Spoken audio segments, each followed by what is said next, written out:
So first of all, Tommy, tell us a little bit about yourself. Where are you from? Where you're from Belgium, I'm from Belgium. and you're from where all the Belgian Malinois are from. So tell me, how did you get here? I started with a German Shepherd, like a lot of us. I was already a decoy I started in 2010, which was my first like dog world introduction. Ok. 2013, I got certified. In 2015, 14, I got selected on the super selection of Monduring. So in that super selection, they're basically just selecting the 4 best decoys in order to decoy worlds next year. So the first 2 will do level 3, which is the highest level, and then the third and the fourth will do level 1 and 2. So I got selected as fourth in that 2014, that was in Italy. Being in those first 4 makes America basically say, okay, one of those 4 need to become our international judge for nationals the year after Mm. or the following championship in order to keep the dogs on level. I've done only 2 Worlds events in the same year, Only, 2015. Yeah, only two. only. I was selected, so I've been selected 2 times out of the 3 that I tried.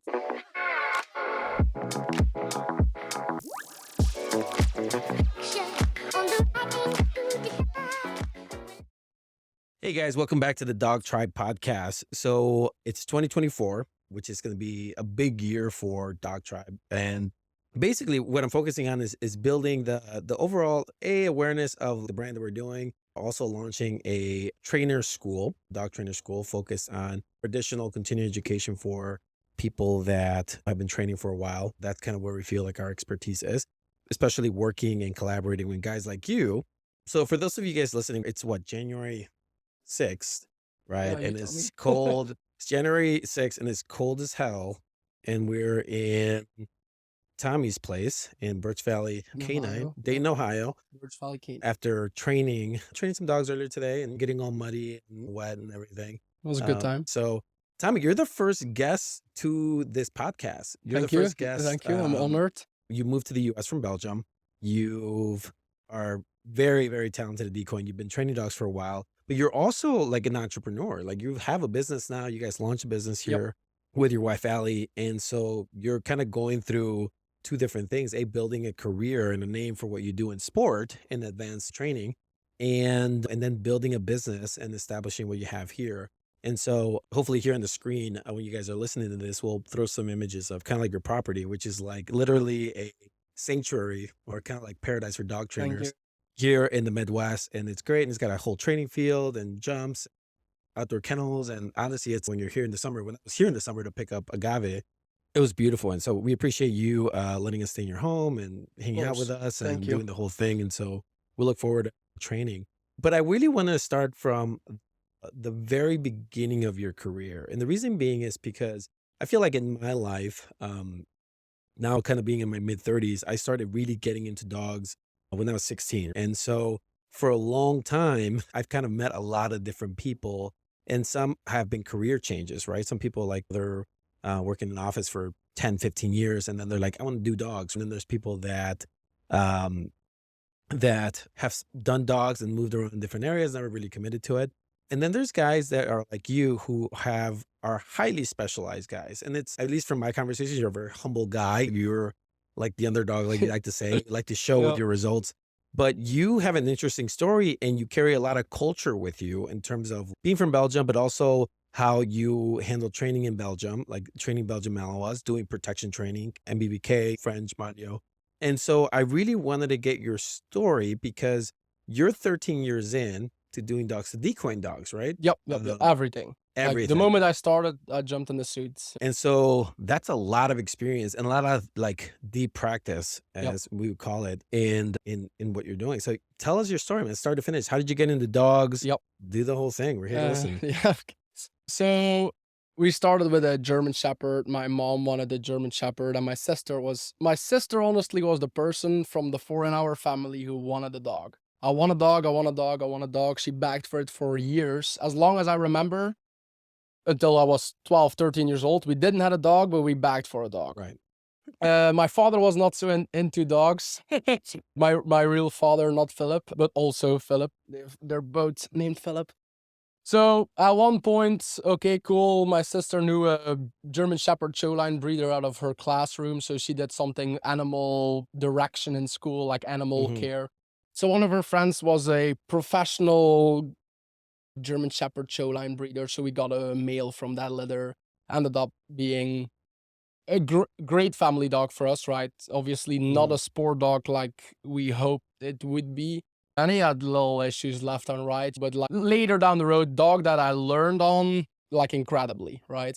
He would bite me, but he wouldn't bite, not really, but Right, on the right. suit, right? He would bite a sleeve on me, but he wouldn't bite real decoys and stuff like that. So definitely had our limitations with him. But like we'd say in Belgium, if you get a dog, you go train it in a dog school. So before you buy a Really? dog, That's yeah, that's people like, say that. it's a thing. Like you go grab a lab. Yeah, who's gonna train it? Who's gonna go every Wednesday to group sessions or private training to the dog club, right? Right. Like it's a hobby in Belgium. In every city, there is a couple or three dog clubs, if just obedience and group sessions. Okay. But it's I the didn't know dogs. that. Yep, I didn't know that at all. absolutely. And I'm not saying that every family thinks like this, but so many families like, okay, we'll get a dog, and before the dog arrives in the house, but who is going to be training him? It's like a common question. The Right, daughter, the son, the father, the mom, somebody's going to go Wednesday or Saturday to the group lessons, right. teach him healing, sit down, stay, nothing crazy, but dogs are all well mannered.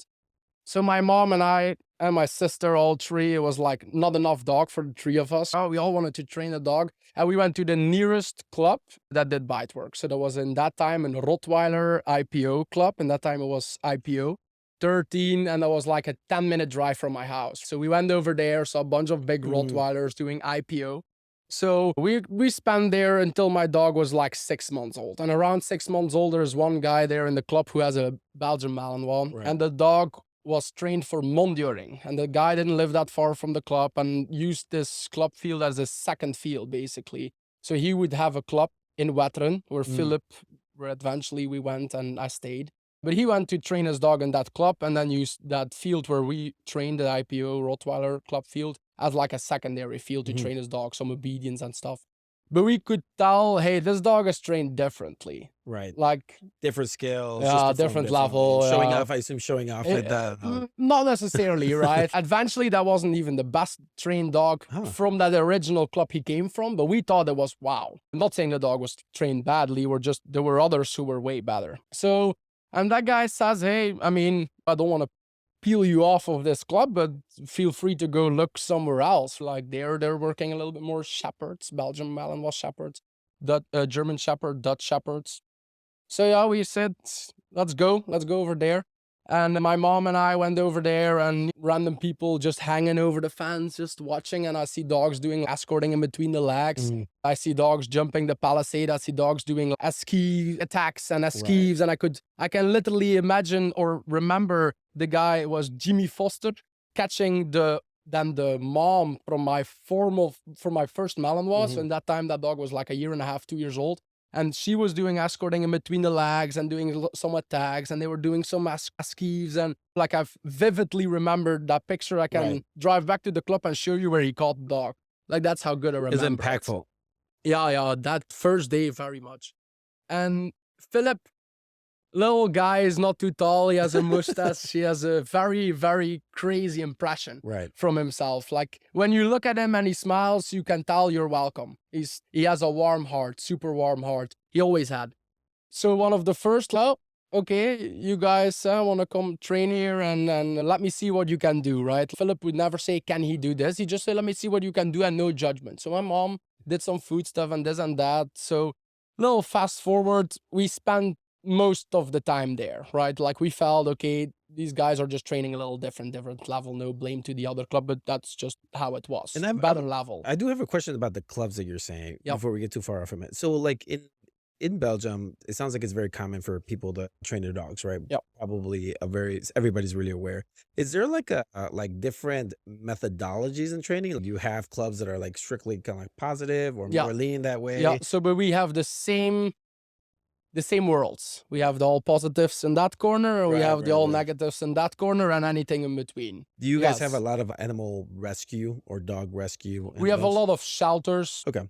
Shelters. I think it's a normal amount everywhere, but yes, we have Yeah. shelters. Yeah, they're definitely dogs just being bought and given away back. I was just impulsive Yeah. Christmas present, basically. Yeah, because I was more, kind of like thinking if dog training is so embedded into a community, whether or not like there was more of a singular way of thinking, right? Hmm. More than it is divided, like here you see here in the United Yeah. States, right? I think the scale of the people do training the dog is just bigger. Right. But we'll have all kinds of sort of people and sort of dogs and sort of dog clubs. And yeah, I think it is the same. But the amount of people training their dog, like what we now do for our clients in a board and Right. train setting, that's percentage is bigger because Got it. people are doing the work themselves for sure, Got it. or more so. Got it. So very quick when we were in Philips Club in Wetteren, so Wetteren, Monduring Wetteren, it's called HC Wetteren, so Honden Club, Dog Club Wetteren. So in HC Wetteren, I spent basically plus 10 years. If I wouldn't have left to the States, I would have still been there.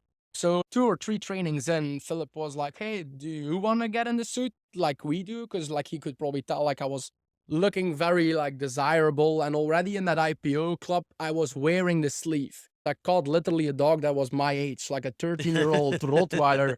The animal barely could jump, but she was pulling me around, and I couldn't. Right. I had a bunch of fun, but I couldn't hold the dog with me. But I had already my bite work introduction, and for sure, 13 years old, and a big like black Yeah, yeah, yeah. Rottweilers coming. It was like little bit, because honestly, before that, I was like, I got bitten a couple times by dogs when I was Right. 6, 7 years old. So I had a little bit of a Fear. little bit of Good. fear, a healthy amount of fear Right. about dogs, awareness, which is also something we got taught in Belgium. Don't run up to the dog or he'll bite you. Don't put your finger in the dog cage because Dogs you'll bite. lose one. Yeah, Yeah, dogs like bite. we know these sentences from very, very young already. Um, so he kind of asked me one day, do you want to be in the suit? And I didn't hesitate a second. And literally the training after, he taught me. And there is a little video on internet about Hervé Mavenga training this one Mhm. guy in his red suit, and it's part 1 and part 2, and I've watched both of it 15,000 times Yeah. probably. So this is how I felt. This is how I felt Philip was to me. This is how I felt I was the student, because it was literally that broken down. We did the stick and the tennis ball stuff, and we did that, and we did biting, and he started me almost like in Belgium ring, right? So that's where like my whole culture then, as far as me talking and preaching Belgium ring and NVBK and full grips and pushing and staying in Mm. front of the decoy. But it started there because Philip was like, the bite needs to be, we would say, soigneren. The bite needs to be taken care of. You need to, you need to start with a full grip, because in that time, not saying it's, and now there are like a lot of stuff going through my head, but it's like in that time we say, if you start with a quarter grip, you won't end with a quarter grip. You'll be an eighth of a grip, Right. basically. So if you start with a full grip and you make a few mistakes down the line, and you'll have 3/4 grip left at the end with a fully trained dog, let us say in a very one-way thinking, very not thought through. Mm. That's how the result could look like. So we kind of wanted to start with the fullest grip as possible. Obviously, now all of these theories have a lot. Like I can tell myself I'm wrong there. Right. But in that time, that was what we taught. So full grips, full grips, and he taught me how to do the full grip. And now, honestly, seeing how Philip trained me, because it was like a little bit Belgium ring, so it's static, and letting the dog do the work. Right. Then the next thing, in order to grow towards the fancy French ring moves, the next thing is monduring. It is semi grip and semi dancing and kind of avoiding the Mhm. dog, but you still need the dog to give them the first initial entrance. And then only after that, we can imagine the dog misses or breaks extremely. Then we can say, hey, now you can esquive and push like in the French ring. And then Mm. obviously there's French ring where they can do that right away. Yeah. So honestly, if I would have a decoy that was my age, 13 years old, and I know this guy is gonna stay with me for the next 5 years, I wouldn't train him any different. Teach him how to bite first, and teach them how to esquive later. So that was one of the like biggest things that I've appreciated. How I've been like brought into the Yeah. sport as The a decoy. progression. Yeah, absolutely. Being very aware about how confident the dog is with the decoy and how good he is biting. And look at the dog.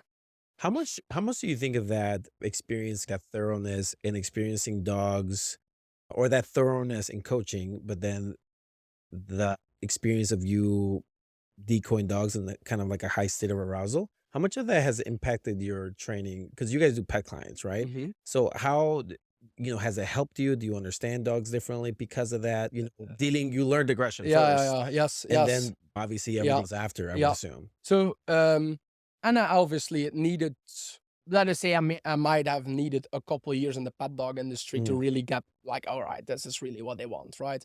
But what I'd like to say is, hey, I make half of the day dogs bite, and I make half of the day dogs don't bite. right. And then the one sentence that Bart Ballon already says a lot is behavior and opposite Right. behavior.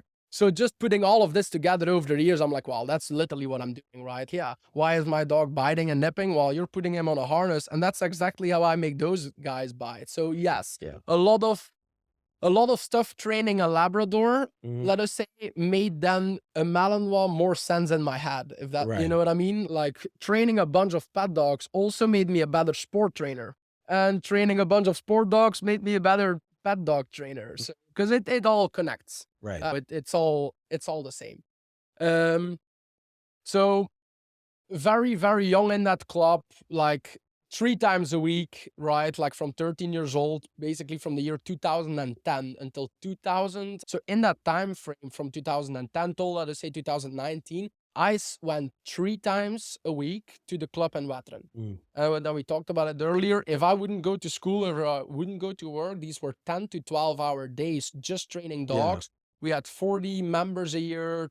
20 people a day showed up. So 10 trialing members, 6 made it to the championships in the last 3-4 years that we like kind of prepped them. So I think it was a very successful monitoring club. We definitely had the amounts of dogs we could then practice on. So then Mhm. even like uh, dogs from the army and dogs from the police did an Right. object guard, and even they did a bark and hold and and an escorting, like the monitoring dogs would do it. And then I would be basically under obviously underneath the eye of Philip, but I would train these dogs to do what the sport dogs would train, right? So I was not just, oh, he just hopped in the club and started training these dogs on his own. Obviously, Right. I didn't, right? I trained these dogs. Like in that time, there was like a world champion there. Like in the whole time that we were there, not me, the whole club, not just Philip, not just me, but obviously me, Philip, and then in that time there was another decoy there who was like hugely involved. So us three decoys was like kind of the dream team. Mhm. And then we made level 1 FMBB world champion, level 2 FMBB world champion, level 3 FCI world champion, level 3 third place on FCI world champion, so level 1 third place FCI world champion. So Yeah, there you guys were were, doing some serious yeah, training. like one guy in our club, Mark Willems, who is an international monitoring judge. Him and my mom had half brothers. They had the same dad, but a different mom of Mm. dogs. And the dogs were one day different of birds.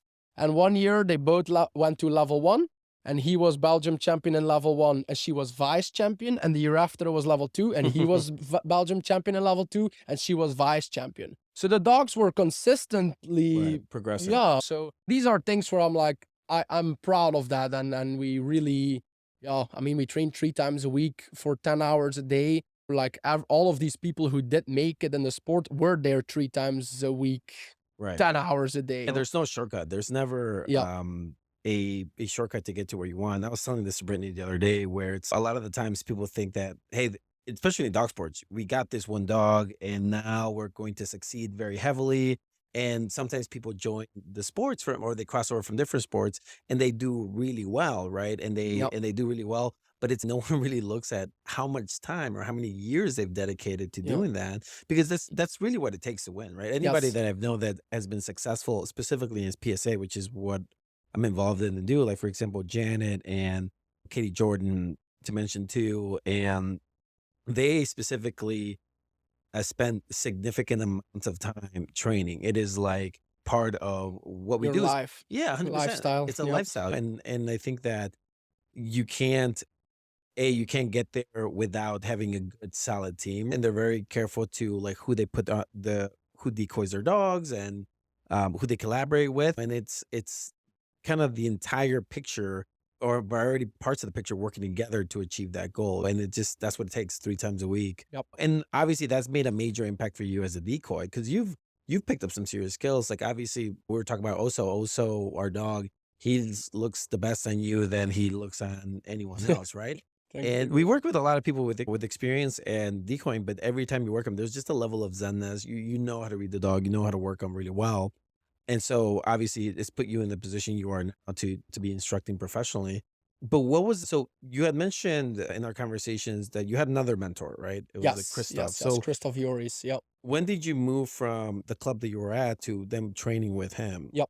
So in those years, like I got developed hugely as a competition decoy and as a trainer decoy. Obviously, you're training way more than you're trialing. But one thing I said there downstairs, like first 3 years, I did almost 60 trials, like 45 to 60 trials. I got Wow. asked like 15 plus times a year. Yep. And then I explained you kind of the progression. It's like a trend. You're hot. They ask you for 3 years, boom, and then they're like, cool, he's skilled enough. Now he takes too much points. Let's go to the next flashy, but still to an experience to take the real points, right? Mhm. And I think this is a worldwide thing. It's not in Belgium, it's not just America, it's a little bit worldwide. Everybody likes to play high points. Yeah. So I was training since my dog was my first Malinois after our German Shepherd, right, where we basically didn't do anything with. Obviously, I trained this dog in obedience and stuff like that. But our Malinois, we bred our litter ourselves, right? So Philip had a trialing Monduring tree female from Belgium. And then he said, hey, once I'll do a litter with her, right? So one day it came that he did a litter with her, and then we used Jackie van Trantgeval, which is a Eden's son, Mm. which is both of these dogs are from Christoph.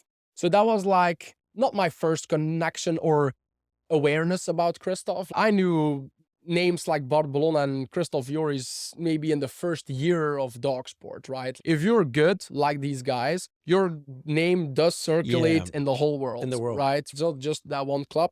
And then obviously YouTube is out there, so I just YouTube the shit out of these guys and watched every movie that they have multiple times, right? And then there are more than just those two names.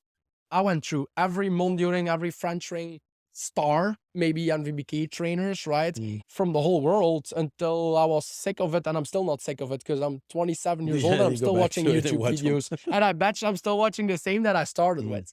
So whenever my dog was 2 years and a half old, and he was a very external, active dog, and I knew what I was doing, but at the same time, I didn't know what I was doing. So I kind of jacked up the dog a little bit, and the As dog anyone was would. out of control. Yeah.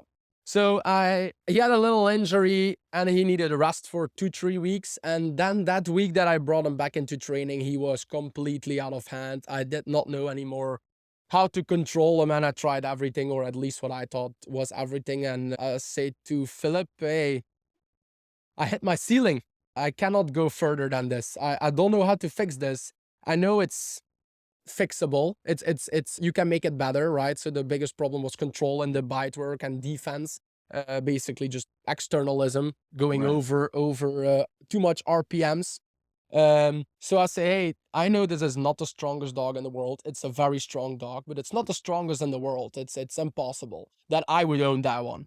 So I say, can I go to Christoph knowing, okay, he owned the male of the guy of this dog. He knows these lines a little bit. And outside of that, he'll probably know how to train him anyway, whether he Right. knows the lines or not. So and he says, yes, go to him. So on addition of 3 times a week, I went on addition to that 2 times a week to his club. So Mhm. that dog eventually had done another year or year and a half of 5 full ring programs a week, right? So then I went to him, or I called him and I said, hey, next Tuesday, always Tuesday and Friday club day. I say, next Tuesday, could I please come over, or Friday, whatever it was. And he says, yes, come over. And then he basically just let me do for once. And he says, okay, we're going to train that. We're going to fix that. And that was my first like real training session with him. Mhm. I had one formal training session when my dog was 10 months old, where it's, hey, do you please want to give my dog a couple bites? And then I felt so proud that a guy like Christoph gave my 10-month-old dog a couple bites Right. and worked them a little bit. But then really when I had issues at 2 years and a half of the dog's life, I went to him. And then, 2 times a week, then it started. And I trained there. The dog retired at almost 4 years old. So about a year and a half. So he prepped me for all my level 2 together with Philip still. What did you retire him? He had like breathing issues. So Okay. like he couldn't breathe properly at the Yeah. thing. So like it started in training with stress, and then it just popped up in training, You're and then worried it, about overheating yeah, and that kind of yeah. stuff. And it's just, not healthy. Like the vet basically said, his heart goes twice as fast or 3 times as fast as needed for one blood circulation instead of one. And then his throat only becomes 50% narrow. Mhm. So yeah, just not healthy. I thought if I'm a really good trainer and I only do it to put a score on a piece of paper, then I should be able to do it with the next dog and not burn this one and Right. basically kill himself. So yeah, that being said, after my dog was done, I basically said to Christoph, hey, I want a dog from you. I don't care Mhm. what combination it is, as long as the dog is born on your property, and that's all I care about. And that was Sniper. So 7 months later, I had a dog, Sniper. Um, Even without the dog, I would still go to Christoph's place and train. I would still go to my own club and train 5 times in total, then 5 times a week, right? So yeah, I'd done a ton of knowledge there. I had basically one private day with him a week. So it was like he would work a dog. Right. And we would chat a little bit. He would work my dog and we would chat a little bit. And he would work a handful of dogs in that day, maybe his own dog, and we would chat a lot. And then Fridays were the club days. And then he, I don't know, 20, 30 dogs, ring dogs. And then I would watch all day. I would be on the field. I would help give him some stuff. Like his whole field is an oiled machine. Yeah. Like he doesn't have to pick up a stick or hand, or everybody hands them the accessories and Right. everything's ready. If he works 20 dogs a day, Yeah. yeah, It's a very different world for sure because I feel like absolutely. it's built into culture. And I keep saying that because I feel like it's something that I think we have yet to develop here in the US, working with a lot of different clubs. And you had mentioned something, I think that you had told your Philip, saying that you had checked with him if you can go to Christoph, right? Yep. And so how did the training that you did with Philip and Christoph complement themselves? Because you obviously, were there any sort of like contradictions when you started training, or things You just mean kind like of, big differences yeah, or big differences? yeah, Yeah. so the real trick where he got him with under control isn't something different that we did. It was the guy, and now I'm literally like, it might be so stupid, but it's the guy holding the leash and the e-collar. He Mhm. has just a feeling. He, like you Right. say, also bites the best on me. Well, that dog was the best in control when he was on the field. Mhm. Why is that? Well, I don't know how high and or how low, because like, to be very clear, hitting was not the solution. Right. Beating him up was not the solution. Right. Everything except beating him up was the Right. solution. Yeah. Right. So because that's what they honestly thought in my club. Oh, he's gonna go over there, beat him up really good, and then it will be fixed. And Yeah. honestly, and they literally asked me this, and I say, you would be so surprised because it's completely the opposite. It was way calmer. He literally told me, don't move and shut up, because I Right. was moving too much and I was talking too much. Yeah. And that's what got him out of control, basically. So obviously there are more details paired to this, but it is the experience of this specific type of dog, Mhm. right? Because although he wasn't maybe the strongest in the world, that was a very special dog. Right. And I think that for obviously for the people that listen to this podcast and they're thinking like, hitting the dog, why in the world would anyone, Yeah, they are dogs by definition, right? For sure. I think that however they are selectively bred and they have certain temperaments, and they are bred for work, they're bred for sport, they're bred for military police work, right? And so they have a level of intensity that is just not common, or maybe not even seen by people in the pet world, or not even seen correct. Not and not known. outside of, not known of. And I Yep. remember that because when I first got my dog Gino, similar story. He was older. And I had fun. I had just come off of a German Shepherd too that I got and spent 3 years working, developing, traveling everywhere, and really trying to get an understanding why he wouldn't bite or didn't have driving. It really just came down to genetics. He just was not of the caliber of dog to do the work, right? And Mm-hmm. even going back to it now, thinking maybe I could have done something different. And no, I mean, I go back and the dog, it was just not built for this kind of work, right? Yeah. And then I was decoying at the time, and and Mark Harwood, who he's a friend of mine now, and we talk every now and then. He's a police dog vendor and trainer out in Kankakee, right? So out of just an hour south of Chicago.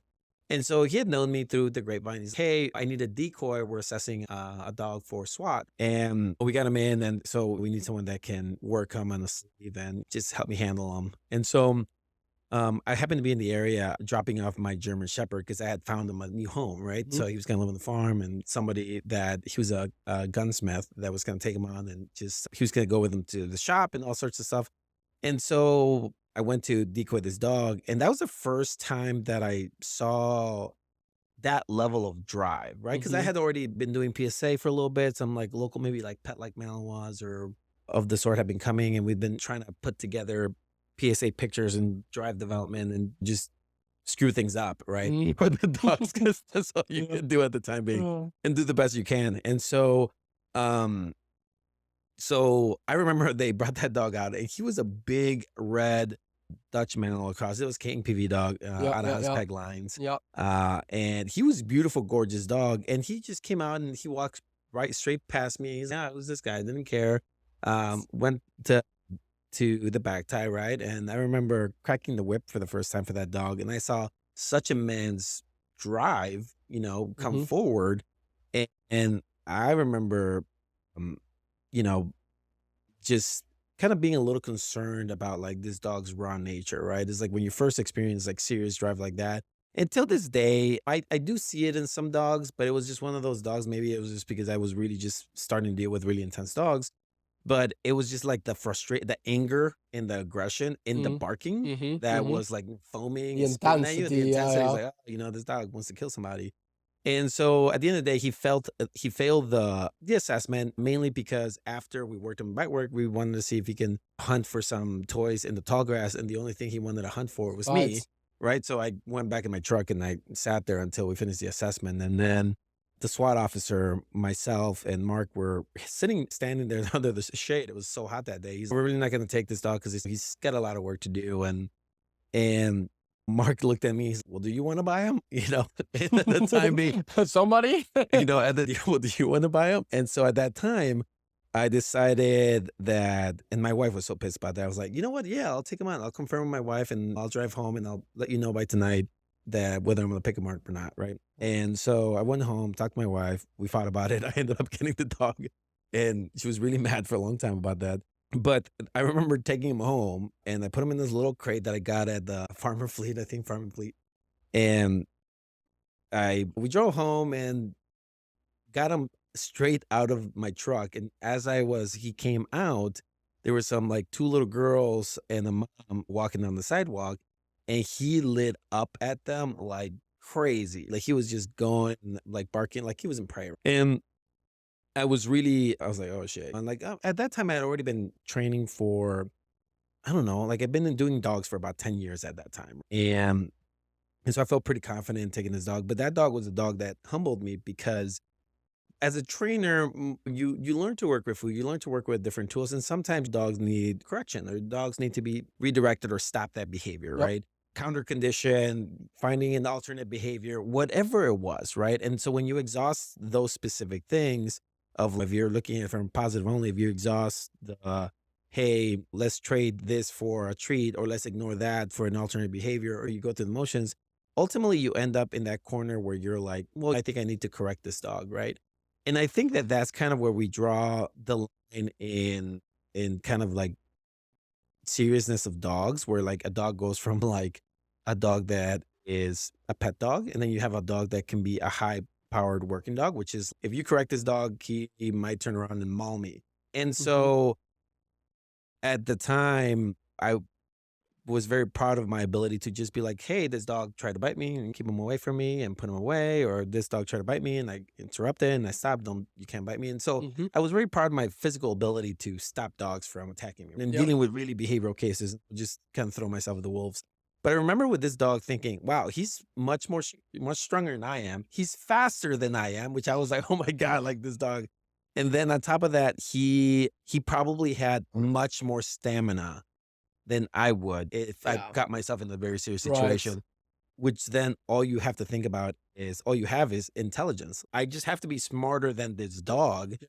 if I'm gonna train it. Mhm. And you learn a lot of lessons. And I think that that story was kind of like the a good example of like how a dog the solution is never getting a bigger hammer. And Correct, that's what people correct. always think about. Get Yeah, a bigger hammer, get a bigger hammer. and that was definitely what I wanna say.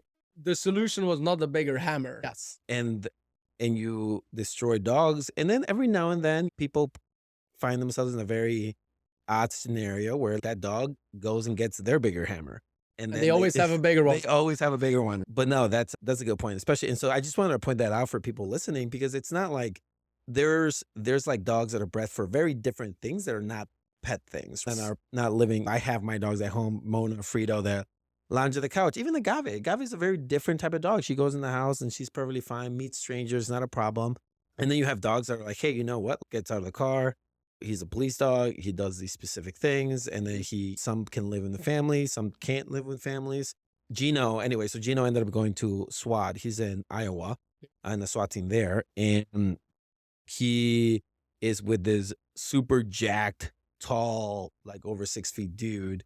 And they are like a match made in heaven. They're like perfect. That's the Perfect. single dude in the Yeah. family.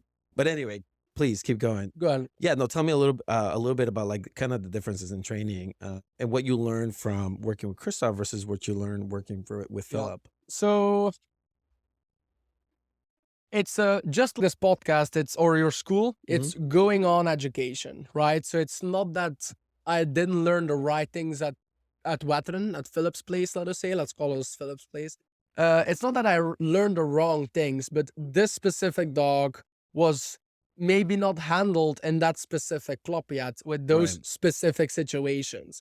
And that specific dog with those specific situations has for sure been handled in Christoph's club, right? Right. So we would work. He was just a pretty extreme dog. And Mhm. again, we didn't have this type of dog in our club, or not towards that power or level of power. And he has. So he simply had way more experience with these type of dogs, right?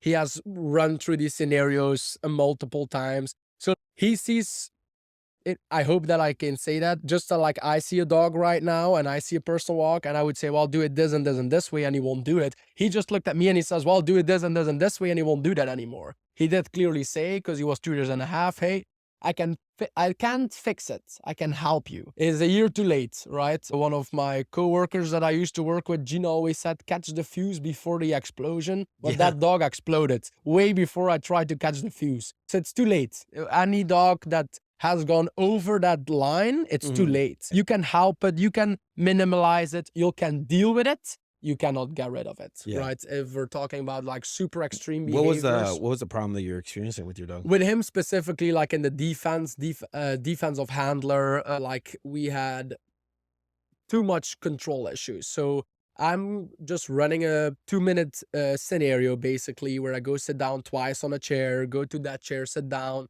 go to that chair, sit down, come over here, give us a handshake, go grab a beer and come back, and bomb, and they hit your shoulders. And until they hit your shoulders, the dog has to be basically neutral, right? The Mhm. dog has to work on his own impulse control and say, I cannot just bite without a Right. reason. Look, there is even a friendly handshake. He cannot bite. But the moment there is an actual aggression and there is contact between the aggressor, which is the decoy, and the handler, that's when the dog can bite. So the dog has to judge these situations. Well, he didn't have the best impulse control, and he didn't have the best judge. And it's not about judgment, then it's literally about impulse control. He says, they're going to give me this bite at some point. So he just basically went for it and he took the consequences. And that was the problem, right? Yeah. If it doesn't stop, the behavior reinforces it. Yeah. Well, even if it stopped the behavior, he tried again. Yeah. And again there, You got it it was and got it. over the line. He exploded. It was too Mhm. much. So that was like, he really opened my eyes, like as far as like rewarding schedules, right? Like I rewarded that dog way too much. The dog Right. was way too cranked up, way too fancy Like training. rewarded on you, like you paid him. Correct. Like Yeah, for credit every single reward? thing, Okay. for every little step of the way. Yes, yes, yes, yes, yes. Good, good, good, good, Yeah, good. yeah, yeah. Click, click, click, click, click. Dude, and some dogs get really wound up yeah, just with that. absolutely. Yeah. And that together with and not that this is extreme training, like just prong collar and e-collar. Mhm. Together with that, it just becomes too much. So just these very heavy reward schedules with the nitpicking details that you want to do, and does not have to be hard. So Did to be clear to the people, that doesn't have to be hard corrections, but every little tick with 2 fingers on the prong Right. collar, check. The dog feels that. Yeah. So the dog does something with this, and you create something, and expectation patterns and stuff like that, and anticipation. It just was, the dog was just through the roof. And then just as we kind of like get the dog a little calmer and this and that, right? I was gonna say, so will you consider that dog more like what do they call them? Endorphin dogs? So like he responded to every single stimulation. But he was a dopamine dog at the same time. Like, Yeah. Look, I just hear those terms endorphin dogs and dopamine dogs. I just hear those terms like literally a month ago. This is my journey, right? My journey was completely different than your journey, and my journey will be Mhm. unique Right. as anybody else's journey. Right. So in my journey, there was a little bit of theory and a lot of practical stuff. There was a lot of trial and error, not necessarily error all the time, but there was a lot of practical Yeah. practice and not a lot of theory, because I didn't have a lot of, let us say we didn't have a lot of time, because I was training practically, Right. practicing the deep practice for 5 days a week. Yeah. And then on top of that, maybe there was some theory because I did the videos and stuff like that. But like all of these terms like internal dog, external dogs, dopamine dog, Yeah, endorphin yeah, dog, yeah. what I think is you mentioned this one time. Now for the rest of the week, that's the subject. Oh, what is this dog? What is this dog? Right, Well, right.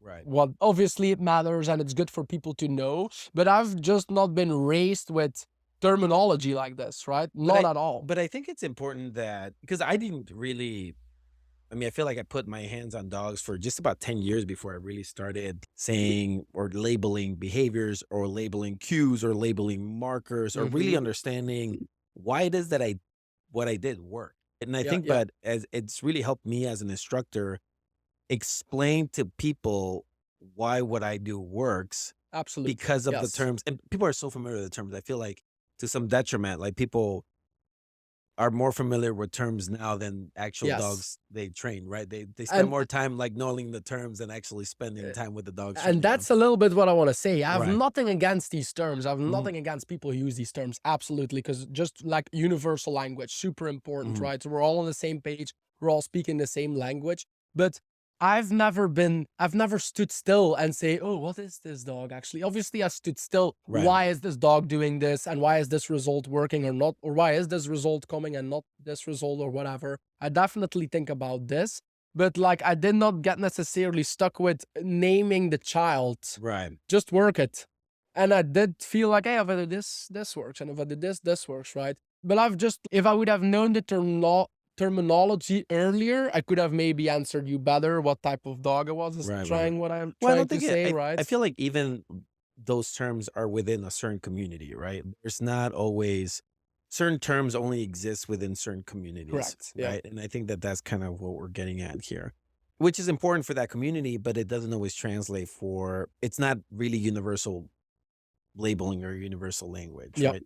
But no, so you were struggling with over arousal, I assume, with Yep. him. Like everything was like the toy was a lot, then the Everything. prong just motivated him Yep. to Yep. eat, Yep. and then he was pushing through that to then get bites, basically. Correct. Yes, yes, Yeah. yes. And I did leaking, right? Mhm. Dogs who are leaking, he leaked in the bite work, in the jumping, everywhere a little bit. So just like it doesn't happen in one training and it doesn't happen in a week, it doesn't happen in a year. It just continuous education. And I kind of felt like, all right, if I go here twice a week and some master trainer is Right. watching you and he is giving you master coaching, yeah, that was just a piece of my life that I cannot fuck. Wow. Right. Again, we talked about that aha moment. Every training, aha. Okay, that's why he does this. Oh, and that's why he thinks like this. And really, how I used it is I was like maybe semi-experienced, right? Mhm. Call us semi-experienced. And every single time a little issue would pop up with a club dog, because I'm not just going for my dog, I'm going for these sturdy Right. dogs with these sturdy retrieves, sturdy little woods, sturdy healing, sturdy attacks, sturdy objects. I'm going for all of these dogs. And every step on the field he has set or put, I've seen him walk it. Mhm. Right? I don't just sit on my phone or do whatever. Like I'm Dude, there for the people dog. here need to hear that. Yeah, I'm there for the dog training. If Right. if I'm going to a seminar and I have two decoys watching me, and one is watching me but he's also texting. And then another one is basically too close to me that I have to say, dude, give me a little bit room. Yeah. But that's the guy staying Right. because he is interested. So like I was maybe the guy who didn't give them room and I was behind, like Yeah. up their ass all the time, right? And I was like, why do you do that? Or like I would have fixed it this way in my head. So ask him, why doesn't he fix it that way? Because I Right. would have clearly done it differently. I don't know if it would have worked. It wasn't in my place and the time at the moment. Right. But then I asked hey, so this is my way of thinking. Why do you think this way? And then he had, Um, let me tell you. This, or it was, no, you're wrong. Or it was, yeah, you're right, but, or, yeah, but this dog, see? And then it was, oh, okay. This dog, this example needs to be treated that way. right. That dog, this example needs to be treated completely the opposite way for the exact same Mhm. exercise. And just that is, I had a seminar every single day when I went to him. It was a private, not really, but in my eyes, knowing what people share now for money, Yeah. I got way more for free. In a Yeah. degree, right? Obviously, I right. paid my training and stuff like that, but in a big way. I Yeah. was so this is stuff from man. I got a private seminar. Or if you want to, Yeah. if you want to absorb the information, I got a private seminar every single day. Yeah. And that is what I think made me successful, just being so obsessed and going and going and going and think by myself. That's what the dog does wrong. Mhm. This is what I would do. Ooh, he does it different. Run up to him, ask Right. him. Because tomorrow he might not remember anymore this one situation, but you will. You're gonna be awake at night. I should have asked him. Were there some very specific things that you remember that you know now that were really challenging for you to understand back when you were apprenticing? Tough question. Yeah. Tough Because question. I think those are the things that I always really like to know about. What is it that someone was really challenged by, especially in dog training? Yeah. And then it was just like a click and someone gave you that information. Mm. It was like today when we're talking about grip work, and I think we're gonna shoot another one tomorrow or something. I want to just talk about grip work because the Cool. way it is just it's great, and I think it's just amazing. But you said a couple of things about grip work that I was like, that makes sense for like how you drive the dog, Okay. the biting, and the possession. Yep. And then obviously I'm new to monitoring. So when we're doing exercises about the defensive handler, how do we introduce the two decoys and get the dog to pivot from focusing on one decoy to another? Those were very simple aha moments for me because Yep. I'm doing Yep. all Yep. sorts of not weird shit, but I'm like A to B, right? The dog's over there. I step all the way back. But then there's a gap between me and then the other guy calls the dog's attention. And to some degree, we're like cheerleading the dog, right? As we were saying, Nipopo, you're like Mm-hmm. cheerleading the dog. Mm-hmm. You're like, hey, come over here, pay attention to this guy. And so we're doing all the work. And as soon as you're helping the dog, they're not Becomes a learning, cue. right? It Yeah, becomes he's waiting for it. now he's waiting for it. And so, so when working with you, it's like just watching you and spending time with you. I'm like, I see. And it's those aha moments. Yeah. What was one specifically that you think made a lot of impact in terms of like you decoying dogs? Because you're a great decoy in general, but I feel like there were some challenges there. So what were some concepts that were hard to understand for you? That's a really tough question.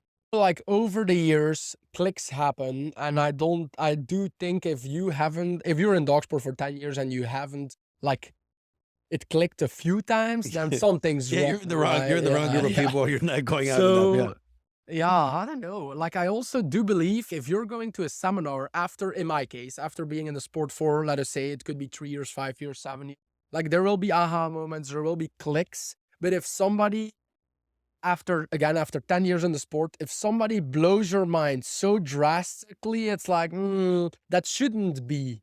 Right. It's not that it's impossible. And I'm sure tons of people have tons of examples that I can't come up with right now. But like, I don't know, if they shock you that much after you have been into it for 10 years, it's like you went wrong somewhere. Yeah. Yeah. But yeah. like, I really wish I could pinpoint like a handful of like, dude, this was the moment it all started changing. Although it was the moment that Christoph says, well, one of the things was stop walking away from your dog. Yeah. So, you go to the start line of the attack, of the defense, or of the object or the search. And that moment you're about to say down and stay.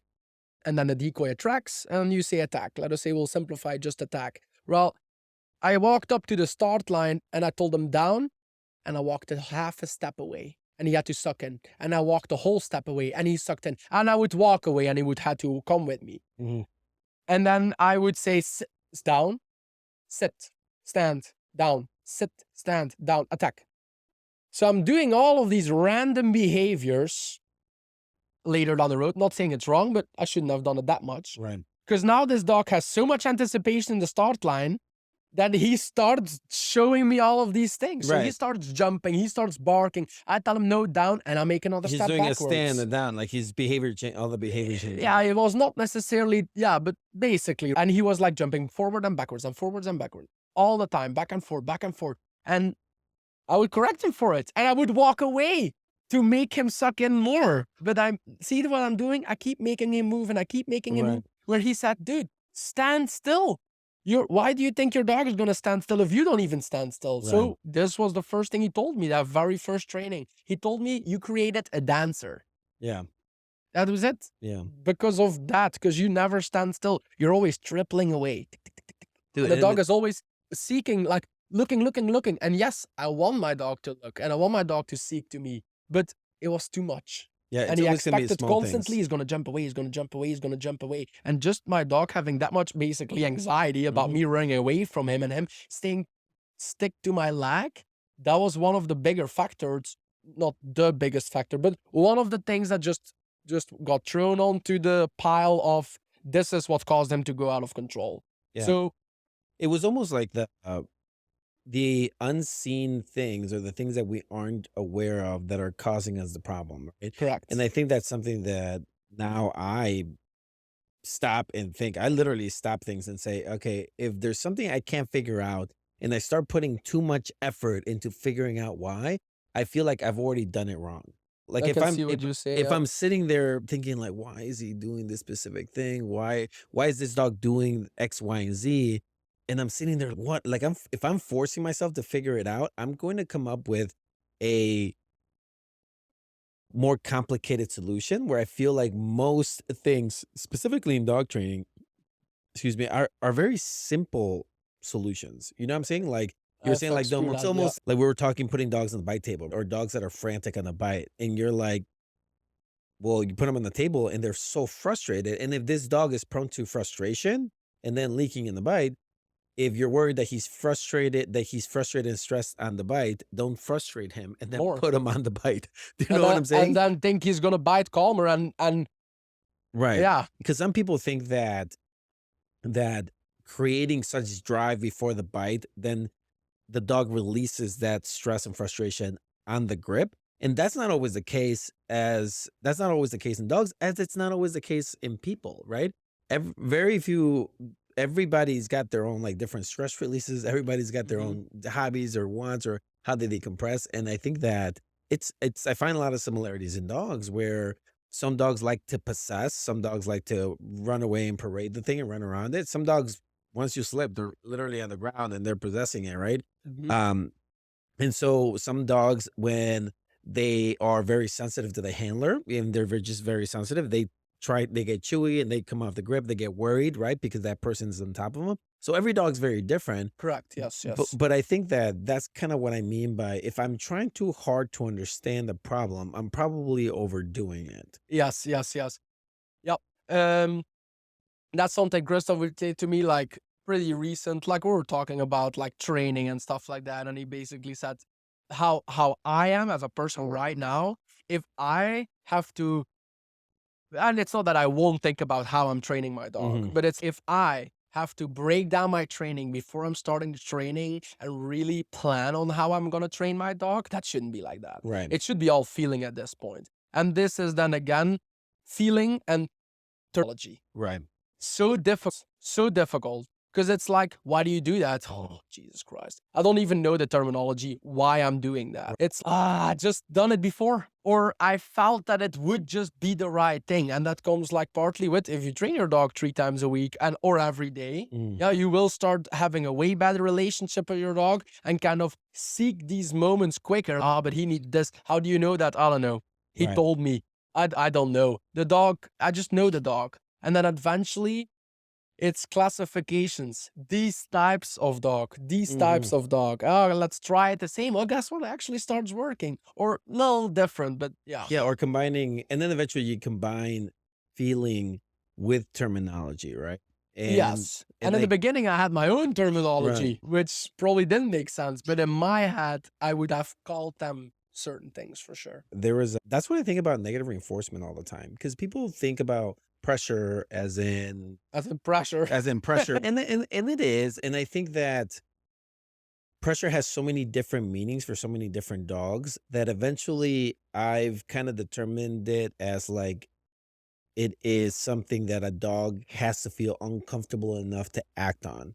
Like Mhm, pressure, like negative reinforcement has to be compelling, right? It needs to be that, ooh, I have to address it, but not so much so that it creates panic, right? It's like just the mhm, right amount of burn, the right amount of stimulation, right amount of frustration that creates action.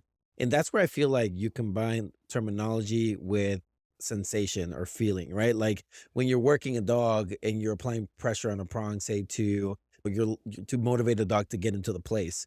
There is there's a moment in time where you just know how much pressure or how much negative reinforcement you need for this one dog to do this thing, and then the dog does it without too much effort or too many tries, right? You mhm, just get it right mhm, from the get-go.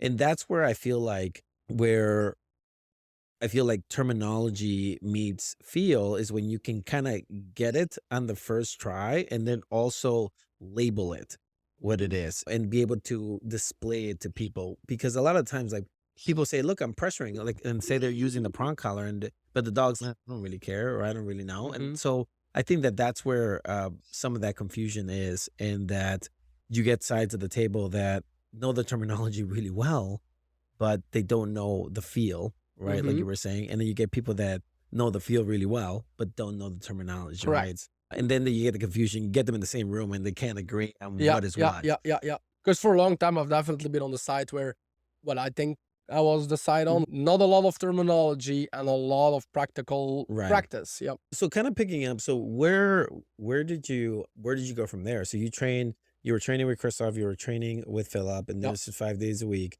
At what point did you make the leap to kind of move to the US? You had an opportunity to come down here, Yes, yes, right? yes. So the first opportunity was the national championship, but and some seminars after that, right? Mhm. Okay, and this has been said very quickly on the table, like, hey, and when if you come to America, like maybe you can do seminar after, right? This is Right. probably what they say to every decoy, which is what something I would say to them. Okay, Come to you yeah, come America. to America, do a seminar, and we can all train dogs, right? So it's a fun time.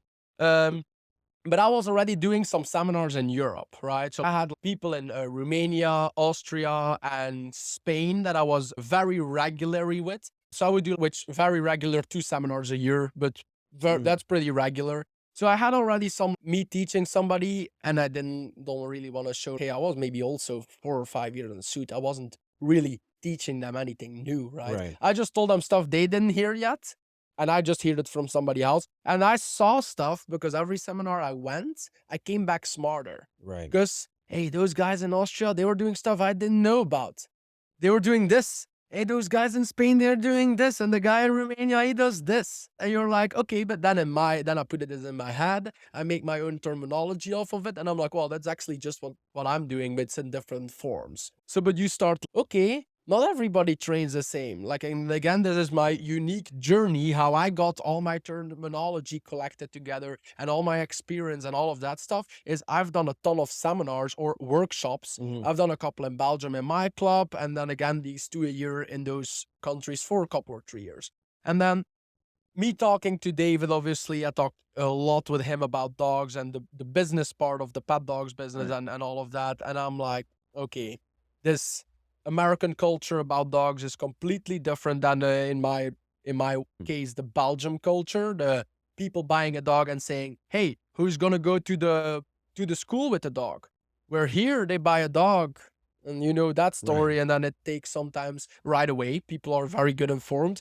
And towards obviously still the other people who wait until it's too late and then they say, hey, now I need training, or they just basically let the dog figure out his whole life. So well, Hmm. the culture is very different, right? We do not have a board and train culture like you guys have. No. Like we if there is as much percentage as something, it might be a half or 1% Right. in Belgium board and train facilities according to what we have here in the Mhm. States. Because also, like, why would I send my dog away for a month? It's my dog, Right. but not specifically for the same reasons like I'm going to miss him. Mhm. It's more so, no, I should do the work. Yeah, I should try it. I should learn It's the my thing. dog. Yeah. Yeah. He should listen to me. Obviously, we teach those dogs to listen to their handlers. No, but for it's sure. definitely- You were yeah. talking about boarding trains. So you said the culture of boarding train is very different Yes, we here. don't have. We like it's almost like I've never heard about it until I came here. Like leaving your dog somewhere for 4 weeks, 3 weeks, 5 weeks, whatever, and them training it with the board and train people, the dog Mhm. trainers, and then you doing sessions with them and stuff. But as far as coming here and being in Utah, I was always very interested in the business aspect of dogs, right? Like I already started my own little dog training thing in Belgium for a year. It's like where I'm like trying to become an independent dog trainer, Right. but in a country where the culture is hobby and people are paying $50 a year membership to go in a dog club and Right. two euro for one training, and then they basically just buy some beers for the rest, Yeah. is a completely different thing than suddenly starting to pay a few $1,000s for a month of training. Yeah. Right? Where they're like, are you crazy? I'm not doing that. But it's a different culture again.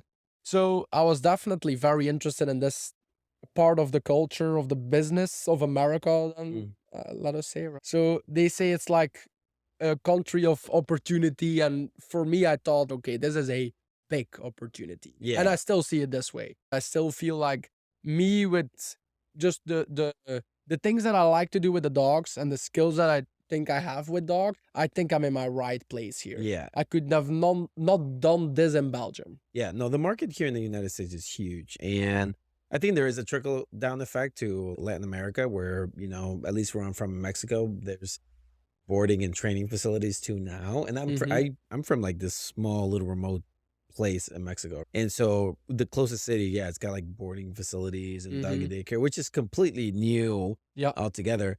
But yeah, I mean, it's a $70 billion industry now, I think, and it's gonna supposedly double in the next 10 years or so. Okay. And we Yeah. talked about that for a little bit. But yeah, so it's interesting because there's such a huge market here that but we don't really have a huge dog culture. We have a lot of dog services and people care about their pets. They buy Mhm. expensive food for them, but but they aren't like super actively training their dogs to a high degree of competition, right? Correct. I think protection sports are something that is interesting to people, and I feel like there's a lot of interest in it. And as people get more dogs, obviously they have the desire to do more with them, right? Because they kind of have to. At least our generation, I feel, is very active with their dogs and very Okay. active with their pets. So that's something definitely we see. But yeah, so we're here in literally a valley, right? Mhm. It's Birch Valley, Yeah. Canine. So how long have you guys been operating now? 2 years 2 from in years? November. Yeah, Okay. mid-November, 2 years now. Yeah. So yeah, 2 years and a couple months. I And like it. yeah, what are the pros and cons of owning and running your own business? You're always having dogs around you. You can never say I'm going home. I'm done. No, you're not done. You're still here. So but it's like, is it a con? You know what I mean? Then also on the other hand, but if I don't want to work for 2 months next month, there is no one place where I can go work for Right. 8 hours a day that they'll allow me to take off for 2 months straight. Right. So no, like I think it's very like we could go to a complaining rabbit hole, but it's very easy to complain about. It's a Anything, lot of yeah. work, it's a lot of hours, and the clients. And I honestly, I don't have bad luck with my clients. I think I have awesome clients.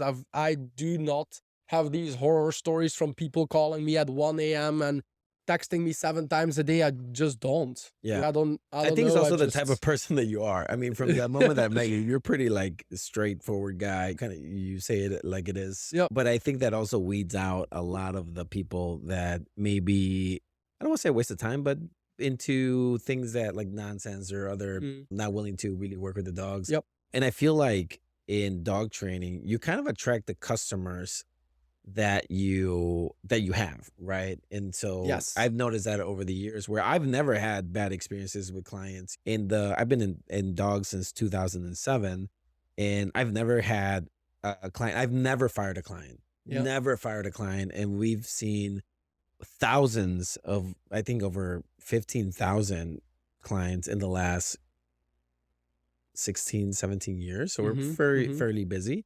And so That being said, I'm also a person that is, like, not really fazed by a lot of things. People are people, right? They Yep. are upset sometimes, they're happy sometimes, and then they bring their pets into the mix, and then you get that combo, right? But that's part of the business. Yes, that's, Um, yeah, exactly. and so you have a couple of things coming up this year, right? So you're heading into a big teaching year. Yes, yes, Yeah. yes. I actually wanted to do it last year and I just didn't. So now I'm like, okay, come on. Yeah, This so this what do is you the got year. going on? I have already minimum planned for decoy seminars this year. So I planned 3 in a row, which that's where we met Mhm. for the first time, obviously. I complained about 2022. coming to that. You complained? I complained about coming to that. What do you mean? 'Cause I was, Brittany was bringing me to think, because we were working tiki, right? Okay, And I yeah, was like, "Man, it's so cold, and, like, you're gonna make me go to the seminar." yeah. Uh, I'm like, "Who's this guy, Who's Tommy?" this guy anyway? And I remember seeing some pictures of you at nationals. I think it was, like, 2019. You were in a, like, a white suit, Very right? white, yeah, Very white and blue, white. yep, Yeah, exactly. That's what I yep, remember. I'm like, "Oh, that's Tommy. I think I've seen him too," decoying at the national level. So I was kind of very interested, and I know you worked with David, yeah, and I'm yeah, like, we yeah, had a David dog, yeah, as we call him, and I was like, this guy would know best how to work tiki, yeah. right, and get some insight, because we made the choice, and I said this right at the very beginning when we got the dog. We were literally in the airport getting ready to fly to Utah, and I said, I don't really think this is a good idea because I know nothing about monitoring. I've no one Uh, around here really in Chicago at the time 2 years ago. There wasn't a lot of monitoring, and then now there's a couple of decoys that are around. There's Carlos, Aguero, yeah, yep, and then there's a friend of mine, Chris Toman. yep, He yep, yep, is yep, now pretty active. He's just got his yep, first leg of his yep, MR1, I think. yep. And so now there's more Some reliable sources, movement. some movement there. But at the time, I was just like, there's like literally no one. And I know what the struggles are of, like, just like deciding to do something without the proper mentorship and coaching, because that's what I did with PSA. Mhm. I was like, let's start a club, and I'm gonna go to the nearest thing and learn some stuff and come back, and it was just like, now I finally have a dog in the twos, and that's like almost 8 years later, Yeah, right? yeah, Like, yeah, because there's a lot of figuring it out, and then eventually you're like, okay, I can't figure it out. I got to go to the train and do all these things and yeah. do all the things that you need to do, get all the mentorship. Um, but yeah, so we ended up coming to your workshop because I was Mhm. like, let's clearly he would have some answers for Tiki. So that's good. So what are the so you have 4 decoy Yep, I'll have, 2 types of seminars just spreading out over the year. I'll have a puppy to adult. So, it's all ring-minded, right? So, ring sport, French ring, Belgium ring, mhm, Mondio ring, it's all ring sport. So, it all has a defensive handle, it all has a surge and escorting, and it all has an object, got it. right? It all has a face attack, it all has basically, so all has a stop attack. So, in the very big lines, they all have the same amount of exercises and same kinda kinda to it. Different details, right? But these ring seminars, the very first year, I believe, of a ring dog, the way how I would train it, obviously, Mhm, not saying that this is how you need to do it or that's the way to do it. But in the first year, like it's pretty generally the same. So everybody is welcome in ring sport. Obviously, PSA people are more than welcome, right? I don't want to exclusively say it needs to be a Monday ring dog or whatever. Definitely not. And people will learn from this. Puppy to adults, whether if it's personal protection, PSA, Monday ring, French ring, I believe, and I 100% do it because of this way as well, that you'll learn from it. mhm, So, puppy to adult, talking about like how I do the puppy raising. First of all, it maybe already starts with just living with the pup, living right. with the pup, food engagement, all of this, like a little do's and don'ts. And then we have our like getting him to chase something, getting him to bite something, getting him to stick, getting him used to the harness, getting him used to the sessions, right? Like, how do you do all of this? What do I think that I'm emphasizing when I'm doing this? What do I think that the dog goes through? Mhm. Which is, I kind of want the decoys to become very, very aware about every movement they make because every movement counts. It matters a lot, It yeah. matters. So it's a real emphasis on reading the dog. And I believe, I hope you can say, okay, yeah, that's true what he says. Like, really, like, I hear this a lot of the times in my life. Hey, look at the dog. Because the teacher might not always tell you, or the handler, and a lot of them don't know, right? They're not going to tell you if that dog could take that stick attack or not, or if that Mhm. dog is comfortable there or not. They either say yes or no. They either think, yeah, he is confident and he has never seen it before in his life. People just with a even a good heart, they are not aware about their dog's training history. Right. Or they forget, or they do, they just jump Yeah, and they to say, it. "Oh, new decoy, oh, do whatever you want," and then Yeah. they blow up the dog, and it's like, "Yeah, it's a shit decoy." Oh, well, you should have I've seen that informed so them many better. times. I've seen that so many times where someone brings the dog out, and I've seen it where it's like, "Does your dog know how to do the palisade?" And they're like, "Yeah, yeah, no problem." And said, "Hey, do you wanna?" I think it's at the maximum height. "Do you wanna drop it?" "No, no." And then they send the dog up, and it just Uh, slams into it, or just refuses to do it. And I've seen Right. that once or twice. Which is, I'm just like, just break it down. Just train the dog, for Yep. God's sakes. So exactly what you say, break it down. Mhm, I want to say, okay, so I'll have two decoy seminars that are focused just on what I'm saying, puppy to adult. It's going to be 4 days. It's going to be a dates theory where I'll just have like videos, basically me mhm, working some pups, videos that I've had from maybe years ago, just really good examples, what I think are good examples. Like how do I start the rack, right? Like how do I start the little puppy sleeve? How do mhm, I start the bigger puppy sleeve? Is there a transition at all? How do you start accessories? How do you start the out? All of these things that happen in the first year of the dog, so basically from 8 weeks till a year and a half up, is what I cannot want to cover. Getting them to the suit, and then the first steps, what we're doing in the suit, which could be the beginning of a defense, a beginning of a object guard, beginning of a bark and hold, mhm, separated from the escorting or all together. And for PSA, I could say, hey, sending him in the guard, teaching a stop attack, teaching this, right? Maybe the stop attack might be more for the advanced part, but just examples from this is PSA, a lot of mhm, environmental training. This is how I introduce accessories. This is how I introduce the suit, because, I don't mhm. think well, some dogs do, obviously, that they do buy the suit at 8 weeks old, but now Right. we've seen enough training with the sleeves going up to the suit, and that is what I want them to become aware of. And how to analyze the dog is also really something I want them to be aware of. Like I'm teaching them, or I'll teach you to have a certain go-to. Do you have a go-to? Yes, I have a Mhm. go-to. If I have a dog in front of me on the end of the harness that I've never seen before, I try to do always the same thing. That doesn't mean I keep stick to the same thing. Right. I might change immediately at step one, seeing that step one does not give me the result like with the 100 other dogs, and I might immediately change my plan. But I already know now because I have had this go-to for years, right? Basically, dog comes on the end of the harness. I see if he is active, me chasing. See if he wants to bark a little bit. He does not have to chase me. He does not have to bark. Right. I'm not there to judge the dog. I'm there to train the dog, right? So a lot of people also walk on the field and they say, he cannot do this yet. Hey, I don't care. We're here to make him do it. Right. And it does not have to be done today either. I can show you how it can be done in a year as well, because it does not have to happen overnight. Yeah, and it doesn't have to be the final picture. There are Exactly. so many small baby pictures that can be taught to a dog that doesn't need to, that will allow them to succeed. That doesn't have to be the end game, right? Correct. Correct. And I think that one of the things that really applies for PSA specifically for your seminars, from speaking from my perspective, is how to build grip specifically the way you would an MBBK, I would Mm-hmm. assume, because Mm-hmm. that's kind of what I've seen from you and the movements from equipment that you use to Yep. like your process.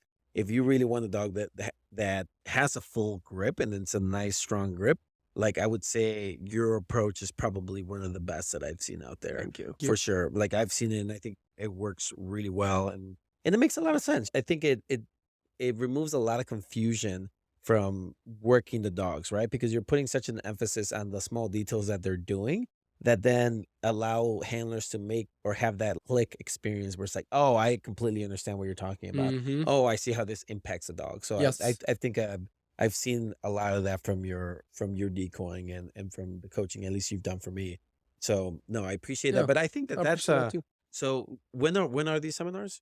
So one will be, first weekend of March.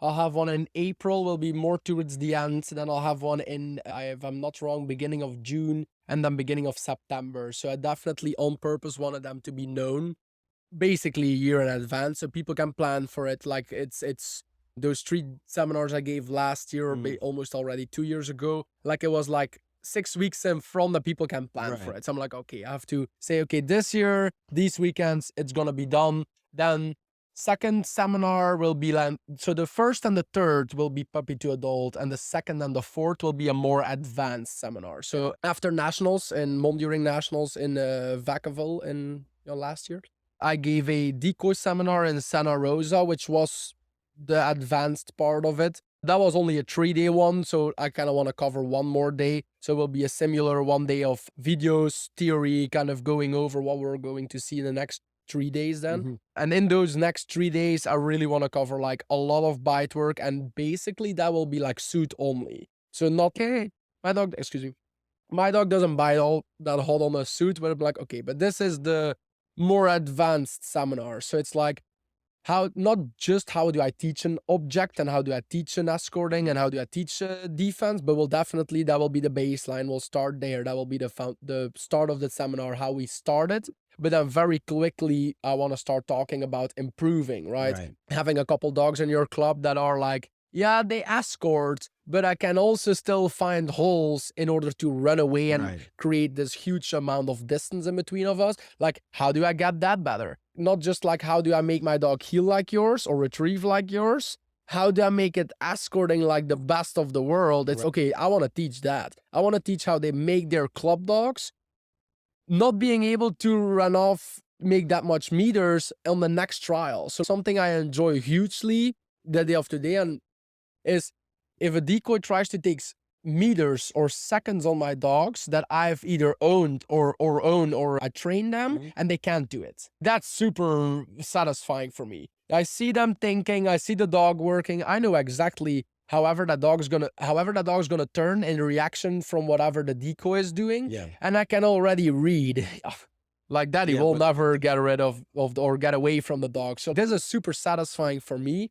Same with the object, how to get that object tighter, how to get him more vigilant, right? Same thing with the object, switching between two decoys. A lot of the objects get stolen from the better dog sometimes out there because he simply didn't see the second one coming in. Mhm. So little things like that. It's not little, They're but huge things. yeah, they're huge Very things. important, Matter of very fact, important, simple super, things. yeah, Right. super detailed. But that's what I want to do, like breaking down defenses, how I start systems of the defense, or a couple systems, 3 systems to teach defenses. So teaching these people, and again, their awareness. If you're training a dog and you're doing an escorting and you're just walking and run away 10 times and tell the dog 10 times out, I mean, the dog is going through the motions and you're going through the motions, but there need to be some meaning behind your walking. Right. Why are you walking 10 meters straight? I don't care what you do, but if you have a good explanation for it, it's better. So it's like I want them to have basically terminology behind the feeling is what I needed. Mhm. So I want them to have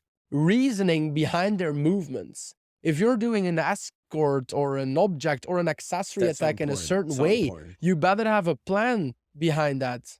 So every single time a dog walks on my field that I train regularly, before the people arrives, I already know which exercises I'm gonna do. Because I know what that dog did last week and I know how that dog did last year. And I know exactly this is what I'm gonna do right now because of these and these and these reasons. And this, what I'm describing with this, is something that I actually want people to become more aware of from their own dog. But people are not always aware of it because there's like, I'm not in the suit. I'm not training this part. Right.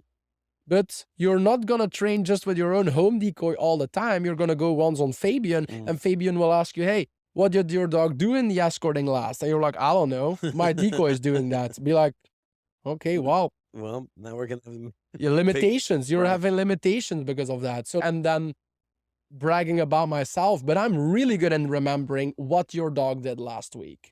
I'm really good. Like I did it, and the little bit Nipopo language, the myelin. I've built a lot of myelin practicing, thinking that dog, he bites a little bit too much to the left. Let's make him bite a little bit right. Very simple example now, but it starts there, right? Ooh, where did we search last week? Well, there are 4 corners in the field. If you can't remember where I was hidden last week, I cannot help you to the You're fullest. behind the curve, right? Yeah, I cannot help you to the fullest. But if you're walking on the field with maybe a suggestion or a plan, I'm like, okay, they have been thinking about this last night, or Mhm. at least in the period that they weren't here. And like people who like, hey, I saw this last week on internet, or I've read this.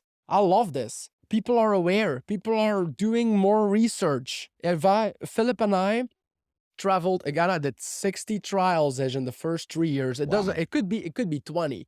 We were also just driving around, training all the time. So me and Philip spent countless hours in a car talking about dogs.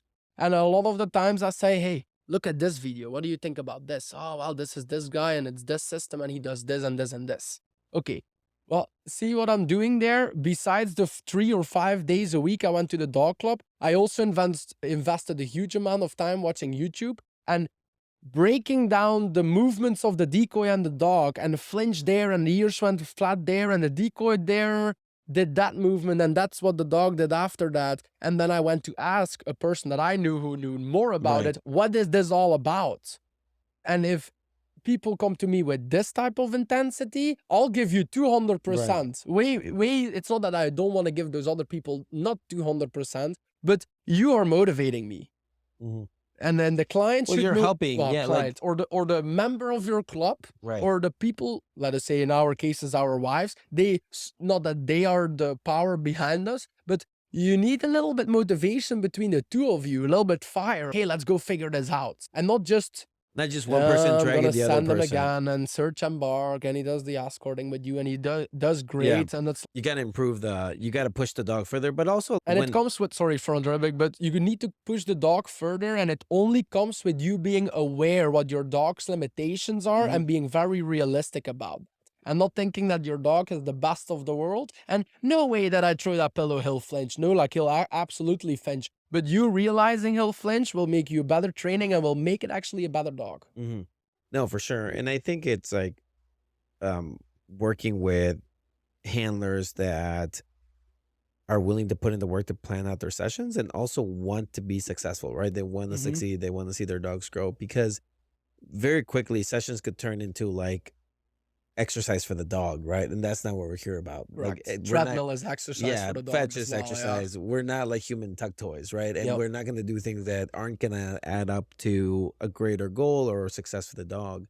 It kind of like to wrap up, what do you think that what do you recommend for young decoys just getting into protection sports? Because there's a lot of young guys, right? They get out there and Yes. they're like, hey, I want to be the best decoy. And they put in a lot of effort, they travel a lot, they try hard. What do you do recommend to them? What is your advice to them in terms of becoming good at what they do and mastering their craft? All right. I asked myself the same question. If I would start over again tomorrow with kind of, if I would be a baby again and if I would do live again, but with the knowledge that I had, what would you do?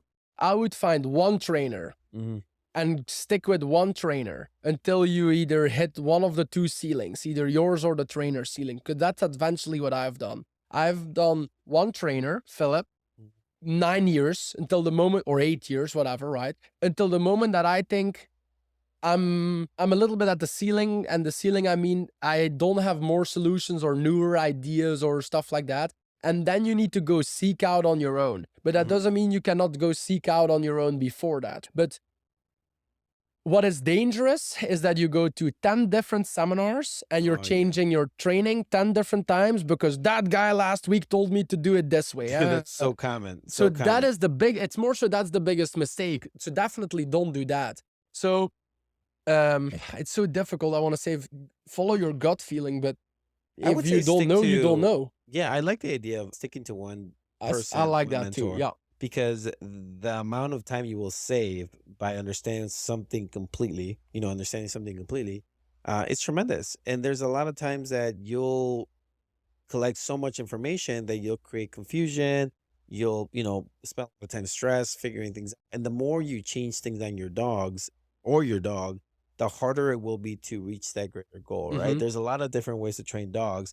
Often enough, all systems can train the dog to a degree. Some make the dog look better, some dogs make the dogs look worse. But I think it's very important to understand something completely before you move on. And kind of through Yes. our conversation, that's kind of where I realized that with you is that you started off and you were one mentor.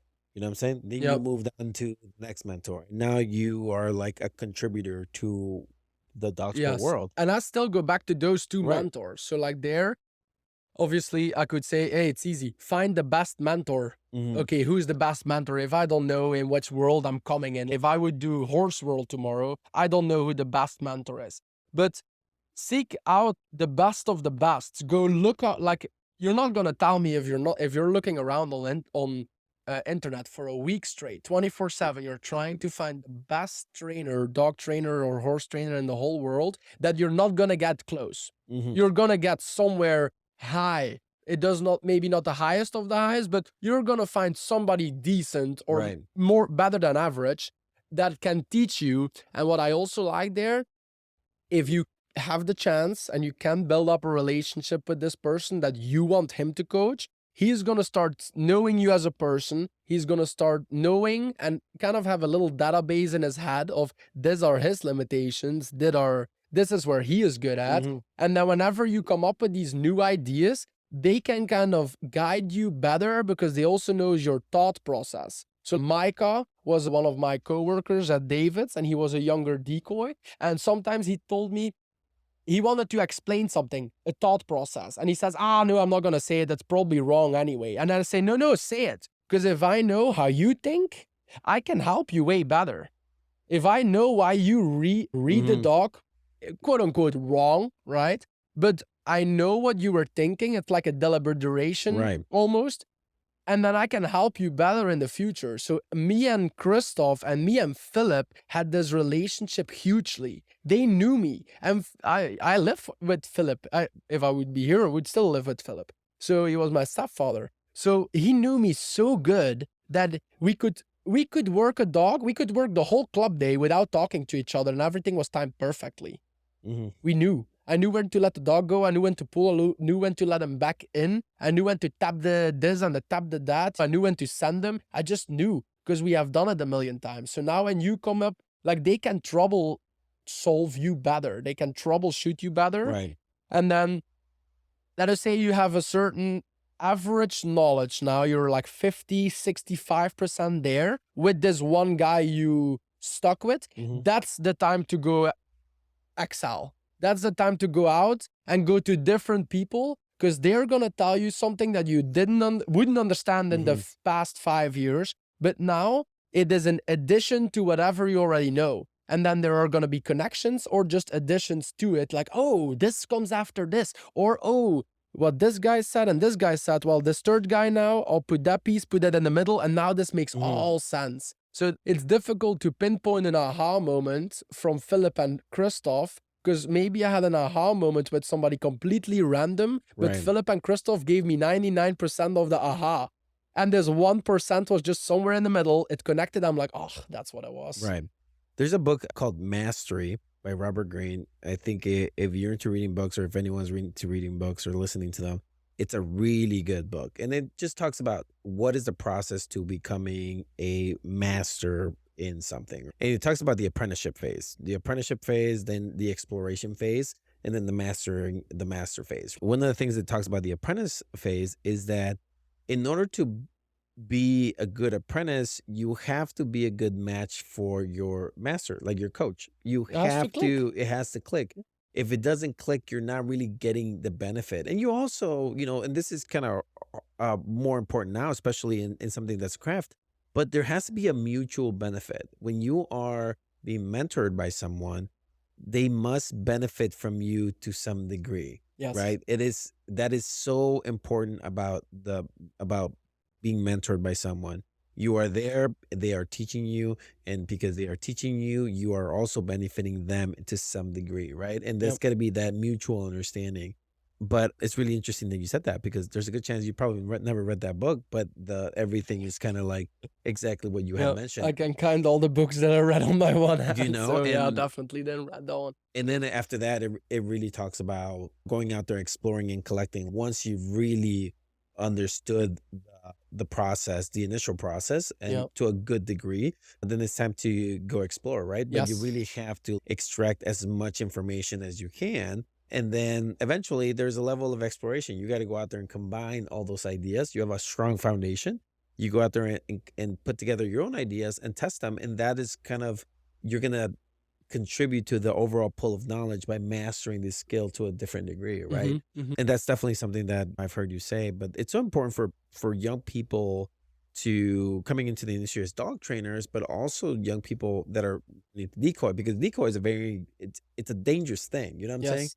And it requires agility, stamina, strength, a good head on your Speed, shoulders, focus, speed. It's a very timing. challenging thing, right? Yes. To not hurt yourself, not hurt others, and even more so than in those areas, that specific skill requires a good mentor, and then for you to people to be very receptive to what is being said, Mhm. and also stick with it in a repetitive fashion that is going to make an impact. Yep. So there, and maybe some people already picked up on that, but like Ali and I went to the New Silver Nepopo Mhm. School last November.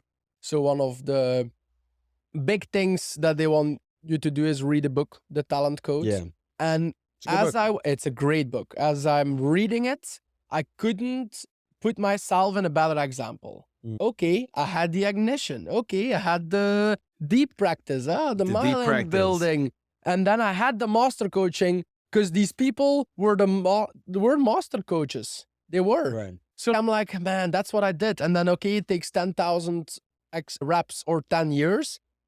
You got 10 him in? years, I got them in. Yeah. So I'm like, okay, yeah, it was one of the, that, like, honestly, that book, for I don't want to say for how little it added to my life, it gave a big impression or big impact. And I don't know, just because I kind of can recognize myself in there, I could understand this book 10 times better. And you can also find verification in the qualities that you have, right? Like you are like, oh, this is the reason I'm good at it. I'm Yep, not just like pulling it out of my ass. yep. There's an actual science of why I'm good at what I'm doing. Hmm. And I think the most overlooked thing, and it's probably the hardest thing for people to do, is the repetition Yes, of that the is. same Hmm. thing. And honestly, to train their dogs, people want to do really sexy, cool things with their dogs, and the protection work and the bite work and the sport work Hmm. that they forget all of the small, super detailed stuff. Yes. Working with you, I mean, when we're out in your indoor training space, the repetition for the dogs, the timing, the process out, the length of the sessions, everything is so consistent across the board of all the dogs. And we're not rushing to do anything. We're just like, okay, as we want this to be a successful session, we're not trying to be, not trying to make this the most Progressive session. progressive or the Yeah. best session the dogs ever had. We are trying to be consistently hitting the same number of performance. Like eight, if it's 8.5, 8.5, 8.5. Next session, 8.5. Yep. It's like the consistency, and if we go above that, great.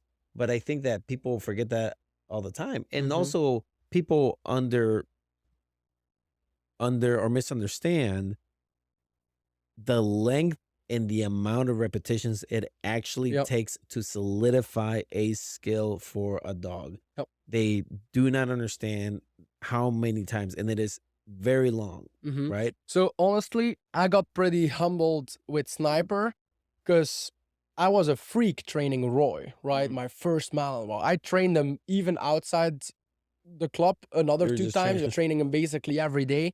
So then afterwards, you're having a new pup. And in that case, it was only 4.5 years ago I had a pup. With some people, it's 10 years ago they had a Right, pup. right. You ask yourself the question, how did I even start that? How did I even do that? So you're messing around a little bit. And then after a couple weeks, few months, you're realizing what you just said. Wow. Yeah, that's gonna be another long journey. Mhm. And this is a big thing. People see a trial, they see these well-trained dogs, and then they say, "How long does I want this too?" That's where I want the same thing. I want my dog to do this. How long does this take? And then we It's would like say, well, 2-3 years in the best case scenario, 2-3 years because you're training. of really good consistent training. Yeah, Yeah. that's been said. It's all been said by that. With really good consistent training, 2-3 years. What does that mean? Well, if you're not gonna live a different life, you're not gonna get there. You're So, not. are you willing to change your life? Otherwise, not worth buying the dog, not worth wasting the dog Mhm. for it. If it's a good dog, even if it's a bad dog, but you know what I mean. So that is really like the commitment to something like being a decoy and catching dogs just that, not even just also owning a dog and getting him on a trial field or just having a very well trained dog is just so extreme. It's extreme because normal people, we are not normal people. No, We're no one that does dog sports yeah, or protection sports yeah, is a normal yeah, person. exactly. You know, Not in that I degree. was normal before COVID because then I was doing it, but then there was only dogs to do and protection sports to Yeah, do, and it is very different. And I definitely feel like I have a lifespan in the sport in the sense that I will probably take a break from it to focus on family for a little bit for a year or two. But it is a lifelong thing that I'll do. yeah, Once you yeah, get yeah. into it and you see the relationships you build, honestly, the skill that you build doing sports, Yes. it's super, it's important and it becomes addictive to Hmm. stay in it, It you know? does. It does. And Um, definitely when you, well, I don't want to say like when you know how to do it because we, that's, we, but it took like, a while to get good and then you're good and it's like, yeah, and then well, I obviously want you to want keep to going. practice it. Yeah. Yeah, you want to like, I want to do this again and again and again. Yep. And then, yep. So that's then for me the beautiful part of it. Yeah. You're That's like, I'm what, already good at it. well, I want to say I'm really good at, but yeah, I mean, Yeah. I'm okay. I'm good at it, of course. Like I know what I'm doing, but I'm not the best of the Right. world. I mean, I want to, but I don't need to be. It's more so like with the amount of training that I can put in a dog, I'll be very successful on the trial field. My dog is going to be understanding about what I'm asking him. That's it. Mhm. That's good. Like those are already a few really like big things. Yeah, that's Just the hard part. It's like getting through all of the shitty, not knowing, confusion, falling on your ass, getting hurt, the grueling work and repetition. That's the hard part. Right yeah, now, your challenge is like what's the limit, right? Like how yeah, much do you want yes, to do? exactly. You're not worried about catching dogs properly. You're not worried about any of that. You're Yep, just worried about performing really well and doing really well with the dogs that you train. yep, yep, yep. And that's a good problem. Yes. That's a Yes, good concern. absolutely the focus I have. Yep, yep. Um, That's good so stuff. that's great. So we're gonna wrap it up here, guys. For all of you guys listening, thanks so much for tuning in, and we're gonna be picking up the conversation again probably tomorrow Tomorrow, after some we'll training. do some more dog talk Yeah, we'll do tomorrow. some more dog talk because I want to talk about grip work, specifically the way you do it in Belgium and the way Yeah, you've developed it. I would say it's MBVK style. sure. Yep. Or it's more so that's what I'm really obsessed about. Yeah, That's where my heart is in the dog sport. right. It's the biting. It's particularly interesting to me because we're in PSA, right? And PSA, I would say it's a grip sport. It's Yep. considered a grip sport. You judge the grip, and they also do that in MBBK. Correct. And but the possession and the power and the biting that you see in the dogs that you train is it's that of a different level. And with strategy, right? Like there's a process involved in getting the dogs to that point. There's no guessing. And so I wanted to talk about that tomorrow. So guys, tune in. There'll be a part 2 to our discussions, but thanks for tuning in. Yo, thank you, Fabian. Yeah, no, thanks for having a conversation with me. Of course.